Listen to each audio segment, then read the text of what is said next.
Polymers, polymers, polymers, polymers, polymers, polymers, polymers. So condensation polymers are formed between reacting to dioxide with diols. Repeating units in this and the linkage between the repeating unit typical uses. So students should be able to draw the repeating unit from the monomer structures, draw the repeating unit from a section of polymer chain, draw the structure of monomers from a section of polymer, explain the nature of intermix force between molecules of condensation polymers. And then this one, polyalkenes are this. Okay, so let's go through it. So why the long chains? Because they have functional groups at each end of the molecule. What's formed reaction of dicarboxylic acid? Diamines reaction to dicarboxylic acids, and diamines forms diols, polyamides. And the carboxyl groups of dicarboxylic acid work with amine groups of diamines to form an amide link to polyamides. It's called condensation because it releases each time a link is formed with small molecules lost. Two examples of condensation polymers: polyamides, polyesters, polypeptides. Condensation polymerization. Definition: two different types of monomers, at least with two functional groups. Each functional group reacts with a group and another monomer to form a link. But again, they would never ask you that because all they want you to do is those things and how they can be formed by this. They never ask you to define what it is. Now, nylon 6,6 is made from 1,6-diaminohexane and hexanoic acid.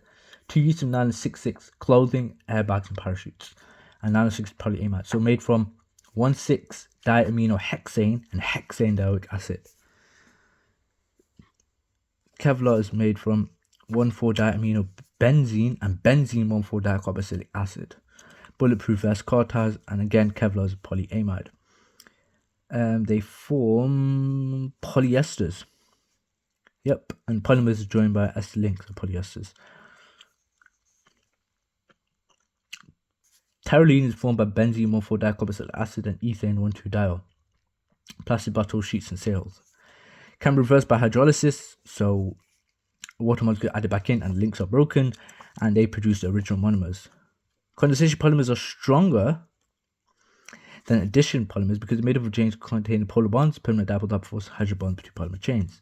Advantage condensation polymers: polar bonds biodegradable, broken down by hydrolysis, whereas addition polymers are non-biodegradable. Burying waste plastics: cheaper, easy method of water disposal, however requires areas of land, but as waste decomposes, releasing methane and greenhouse gas. Burning waste process needs to be controlled to reduce toxic gases. Waste gases pass through scrubbers, which can neutralize gases, allow them to react with a base. Two ways of recycling plastics: plastic melted and remolded, or cracked into monomers to make more plastics. Advantage and disadvantage of recycling waste plastics is lower than making plastic from scratch, however the plastic can easily be contaminated. And honestly, I believe these are all the flashcards. These are all, if you memorize all these points for polymers, you should be confident with them. But obviously practice this and obviously practice drawing out the reaction between those dicarboxylic acids and diols.